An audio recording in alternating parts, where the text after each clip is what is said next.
हम खबरें दिखाएंगे आपको देश दुनिया की, राजनीति की, खेल की, क्राइम और मनोरंजन की सभी छोटी बड़ी खबरें। देखते रहिए लाइव 11 न्यूज, सिर्फ लाइव 11 न्यूज। संदर्भ में बताइए।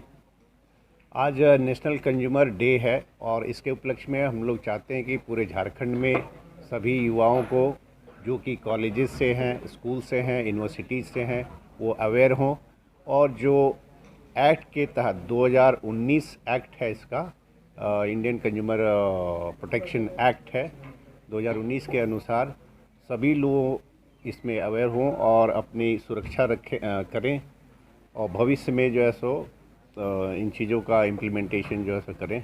और हर एक स्कूल कॉलेजेस में एक क्लब हो, कंज्यूमर क्लब हो, जैसे लीगल लिटरेसी क्लब होता है उस तरीके का। ये उद्देश्य गवर्नमेंट का, उसी को प्रमोट करने के लिए हम लोग एनजीओज़ को, स्कूल्स को इनवाइट किया आज। दर्शकों को समझाएं कि उपभोक्ता को किन बातों को लेकर के जागरूक और संवेदनशील होना चाहिए। उपभोक्ता तो पहले ये समझ ले कि कौन है। लोगों का ये समझ है कि केवल इंडिविजुअल ही उपभोक्ता है, लेकिन ऐसा नहीं है। जैसे सेंट्रल यूनिवर्सिटी, ग्रामीण उपकाश संस्थान या दूसरे जो सर्विस जो ले रहे हैं वो कंपनी, वो सब एंड यूजर जो भी हैं वो सारे कंज्यूमर्स कहलाते हैं और उनको अपने लिए जो है सो इनके 6 राइट्स हैं। जैसे राइट टू चॉइस है, राइट टू सेफ्टी है, राइट टू क्वालिटी प्रोडक्ट लेने का और राइट प्राइस में चीज़ों को खरीदने का। ये सब चीज़ों के लिए इसको आगे बढ़ाया गया। दिवस पे क्या कुछ संदेश देना चाहेंगे आप मीडिया के माध्यम से? सभी वाइस चांसलर्स, प्रिंसिपल्स और डायरेक्टर कंज्यूमर अफेयर्स, जो directorate of consumer affair government of Jharkhand है, और जो इसके मंत्री हैं, वो सबसे मेरा अनुरोध होगा कि जितने भी स्टेट के कंज्यूमर रिड्रेसल फोरम्स हैं, और चाहे वो डिस्ट्रिक्ट में हो चाहे स्टेट में हो, उसमें स्टेट और डिस्ट्रिक्ट में कहीं पे जज चेयरमैन के रूप में, रिटायर्ड जज चेयरमैन के रूप में बहाल हैं, कहीं पे नहीं है, कहीं खाली है। तो इससे यह बाधित हो रहा है, कंज्यूमर रिड्रेसल मैकेनिज्म जो गवर्नमेंट का है वो फेल हो रहा है। उसको आगे हम लोग इम्प्रूव करने की कोशिश करें। उपभोक्ताओं के संरक्षण और संवर्धन के लिए क्या कुछ नीति नियंताओं के द्वारा किया जाना चाहिए? जो पहले हमने बताया कि कंज्यूमर क्लब सभी स्कूल कॉलेज में होना चाहिए और लीगल लिटरेसी क्लब को अगर जोड़ करके कन्वर्जेंस ऑफ प्रोग्राम्स अगर उसमें चलाया जाए तो ज़्यादा बेहतर आउटपुट हम लोगों को सभी के लिए मिलेगा। और जो युवा दिग्भ्रमित हो रहे हैं वो उनको भी हम लोग योगा और दूसरे एक्टिविटी के द्वारा नियंत्रित करके और राइट डायरेक्शन में आगे उनको मोटिवेट करके आगे बढ़ा सकते हैं, ताकि हमारा राज्य भी आगे बढ़े और देश भी आगे बढ़े। इस निमित्त आपके कार्य में अब तक कहाँ तक सफलता मिल पाई? अभी तो हम यही जागरूक करने की कोशिश कर रहे हैं पिछले 3 सालों से। अब देखिए आगे क्या होता है। अभी प्रयास चल रहा है, एडवोकेसी कर रहे हैं, गवर्नमेंट को बराबर लिख रहे हैं और ये मेरा प्रयास आगे सत्कार्यों में बढ़ेगा। मीडिया से बात करने के लिए बहुत बहुत धन्यवाद। धन्यवाद। आप माननीय न्यायालय में वरिष्ठ अधिवक्ता हैं और आज राष्ट्रीय उपभोक्ता अधिकार दिवस है, जिसमें एक स्पीकर के तौर पे आप शिरकत कर रहे हैं। क्या कुछ संदेश मीडिया के माध्यम से देना चाहेंगे? देखिए, भारत सरकार कहती है जागो ग्राहक जागो। ग्राहक जाग चुका है, लेकिन बहुत अफसोस के साथ कहना पड़ता है कि हमारी झारखंड सरकार के तरफ से, मैं पॉलिटिकल नहीं बोल रहा हूँ, मैं प्रैक्टिकल बात बोल रहा हूँ, कि जितने भी उपभोक्ता फोरम हैं उसमें सफिशिएंट स्टाफ नहीं है, सफिशिएंट बेसिक सुविधा नहीं है। स्टेट कमीशन में भी वही हाल है। तो अगर ग्राहक केसेस ज़्यादा फाइल करते हैं तो उचित समय पर उनको निर्णय नहीं हो पाता है। कुछ डिस्ट्रिक्ट में बहुत तेज़ी से काम हो रहे हैं, लेकिन कुछ डिस्ट्रिक्ट बहुत स्लो है। अब रांची में ही ले लीजिए, 2011, 12, 13 के भी केसेस पेंडिंग है। तो उपभोक्ता जाग चुका है, लेकिन ऐसो उस पर जो है सो काम नहीं हो रहा है क्योंकि स्टाफ की कमी है।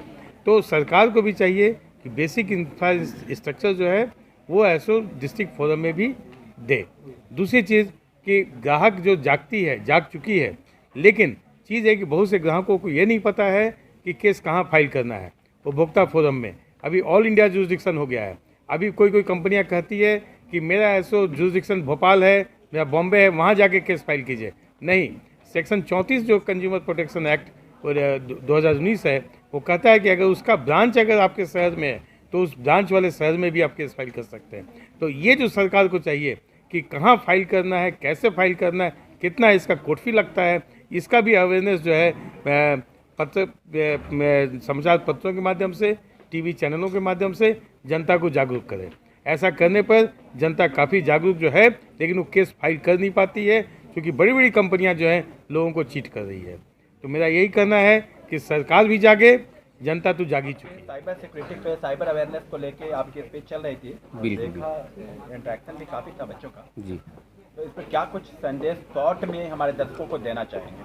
देखिए मैं तो इसमें दो ही चीज़ बेसिकली बोलना चाहूँगा। पहला चीज़ तो ये है कि जब भी आप किसी भी वेबसाइट, किसी भी एप्लीकेशंस या किसी भी सॉफ्टवेयर को जब आप यूज़ कर रहे हैं तो पहले ये जान ले कि वो सॉफ्टवेयर कितना ऑथेंटिक है। दूसरी चीज़ ये है कि जब भी आपके ईमेल पे या किसी भी सोशल मीडिया कहीं पे भी आपको जनरली जब ऑफ़र वाली चीज़ें आती है तो स्पेसिफिकली ध्यान रखें कि वो किस तरह के वो एड्स आपके पास आ रहे हैं, क्योंकि सबसे ज़्यादा फाइनेंशियल फ्रॉड और ट्रैपिंग के वही मीडियम्स होते हैं। सेकंड, एक और प्रॉस्पेक्ट मैं आप लोगों को बताना चाहता हूं कि आप जब भी अपना स्मार्टफोन, लैपटॉप या कोई भी गैजेट्स किसी को शेयर कर रहे हैं तो ध्यान ये ज़रूर रखें कि सामने वाले ने क्या किसी तरह का कोई ऐप या कोई सॉफ्टवेयर आपके सिस्टम पे या लैपटॉप पे इंस्टॉल किया है या स्मार्टफोन पे इंस्टॉल किया है। बिकॉज अभी बहुत तरह के ऐसे यूटिलिटी सॉफ्टवेयर्स और एप्लीकेशंस आते हैं जो किसी ने आपके सिस्टम पे इंस्टॉल कर दिया तो आपकी प्राइवेसी उसमें से लीक हो जा रही है। नौ, पेरेंट्स के लिए मैं स्पेशली एक दो चीज़ें बताना चाहूँगा, जिसमें पहला प्रॉस्पेक्ट तो ये है कि आप अगर चाहें तो अपने बच्चों के लिए बहुत सारे आज के टाइम पे सोशल मीडिया पब्लिक प्लेटफॉर्म पे ऐसे सॉफ्टवेयर अवेलेबल है जिनको आप चिल्ड्रन प्रोटेक्शन के लिए यूज़ कर सकते हैं, जिसमें आप चाहें तो बच्चों की पूरी सोशल मीडिया क्या यूज़ करें, यूट्यूब्स में क्या चला रहे हैं, इंटरनेट पर क्या चला रहे हैं, पूरा ट्रैक कर सकते हैं। बच्चे अगर बाहर जा रहे स्मार्टफोन्स लेके तो उनकी रियल टाइम ट्रैकिंग आप कर सकते हो। जियो फेंसिंग के ऑप्शन है कि अगर आपने जियो फेंसिंग बाउंड्री कर दी है अपने बच्चे के लिए कि मेरा बच्चा अगर घर से निकल रहा है स्कूल तक ही जाए, अगर उस बाउंड्री को बियॉन्ड जाता है तो वो रियल टाइम लोकेशन पे वो जियो फेंसिंग को अगर क्रैक करके कहीं और जाता है तो उसके आपको प्रॉपर अलर्ट आते रहेंगे। तो इस तरह की चीज़ों को मैं चाहूँगा कि गार्जियन और जो हमारे दर्शक है वो यूज करें, और आगे मैं चाहूँगा कि हमारे दर्शक साइबर फ्रॉड के शिकार ना हो, इसके लिए जितना ज़्यादा से ज़्यादा रहे वो सजग रहें, क्योंकि आपकी एक मिस्टेक ही आपको साइबर फ्रॉड के लिए के विक्टिम बनने के लिए काफ़ी है। निरंजन, आज राष्ट्रीय उपभोक्ता अधिकार दिवस के मौके पर क्या कुछ संदेश मीडिया के माध्यम से देना चाहेंगे? देखिए, मैं भी उपभोक्ता हूं और मुझे लगता है हर एक सिटीज़न और हर एक जो ऑर्गेनाइजेशंस है उपभोक्ता है, तो हमें अपने राइट्स के बारे में सजग रहने की ज़रूरत है। अगर आप कहीं पे किसी भी पॉइंट पे अगर लैकिंग हो रही है तो आपको अलर्ट रहने की ज़रूरत है और आपको उसके लिए आवाज़ उठाने की ज़रूरत है। जो मुझे लगता है, मैं भी बहुत बार ऐसे सिचुएशंस आते हैं कि मुझे लगता है मैं ठगा महसूस कर रहा हूँ, तो मैं भी कोशिश करता हूँ कि मैं उसके लिए आवाज़ उठाऊँ।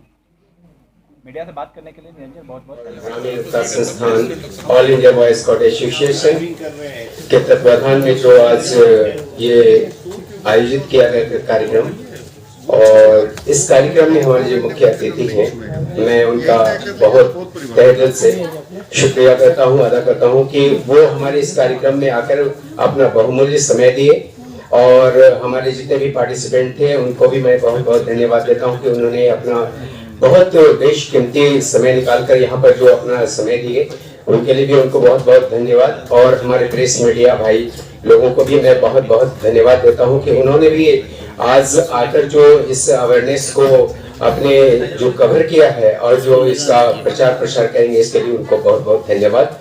और आज के इस तरह के न्यूज़ को देखने के लिए हमारे चैनल को लाइक करें, सब्सक्राइब करें और शेयर भी करें।